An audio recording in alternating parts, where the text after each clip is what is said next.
નમસ્કાર, હું છું અલ્પાને આપ જોઈ રહ્યા છો CB24 ન્યૂઝ। હવામાન નિષ્ણાત અંબાલાલ પટેલે જીવાતને લઈને અને વરસાદને લઈને આગાહી કરી છે। આ તારીખ 10 ઓગસ્ટ સુધી હળવા ભારે વરસાદ ઝાપટા રાજ્યના ભિન્ન ભિન્ન ભાગોમાં પડવાની શક્યતા રહે છે। 15મી ઓગસ્ટથી એક એટમોસ્ફિયરિક વેવ સક્રિય થાય છે, જેના કારણે બંગાળના ઉપસાગરમાં લગભગ સક્રિય થતા તેમાં ડીપ ડિપ્રેશન બનતા દેશ સહિત ગુજરાતના ભાગમાં વરસાદ થવાની શક્યતા રહે છે। તારીખ 16 થી 24માં રાજ્યના ઘણા ભાગોમાં ભારેથી અતિભારે વરસાદ થવાની શક્યતા રહે છે। દક્ષિણ ગુજરાતના કેટલાક ભાગમાં પૂરની સ્થિતિ રહી શકે। દક્ષિણ સૌરાષ્ટ્રના ભાગોમાં ભારે વરસાદ થવાની શક્યતા છે। ઉત્તર ગુજરાતના કેટલાક ભાગોમાં ભારે વરસાદ થવાની શક્યતા છે।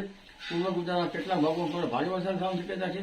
મધ્ય ગુજરાતના કેટલાક ભાગોમાં ભારે વરસાદ ઝાપટા પડવાની શક્યતા છે। સપ્ટેમ્બરની શરૂઆતમાં પણ વરસાદ થવાની શક્યતા છે।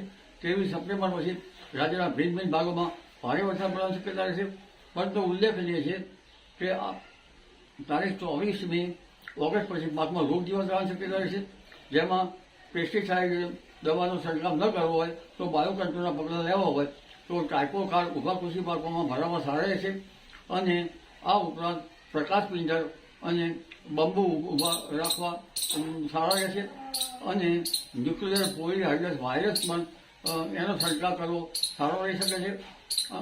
બીજી રીતે જોવા જઈએ તો જો ઊંડીખેડ કરવાની થતી હોય આ અરસામાં તો ત્યારે ઊંડીખેડમાં ઘણી વખત અંદર રહેલા ઘરેલું જે મોટા કીડા જીવાતો છે એ ઊભા કૃષિ જે પાકો તૈયાર થાય છે ત્યારે મૂળ કાપતા પાકો સુકાઈ જતા હોય છે। એટલે તેના નિવારણ માટે ઊંડીખેડ વખતે બગલા જેવા જે પક્ષીઓ આવે છે તેના ખેતરમાં આવવા દેવા જોઈએ। અને આ બગલા જેવા જંતુઓ જે છે એ સાથે સાથે આવા જે આવી ઈયળો હોય છે તેને ખાઈ જતા હોય છે, હૈન જે પાકને કાપી ખાતા હોય છે એને। પરંતુ આ વખતે ઓગસ્ટ માસમાં ભરપૂર વરસાદના યોગ છે। સપ્ટેમ્બર માસમાં પણ અતિ ભારે વરસાદના યોગ છે। જી।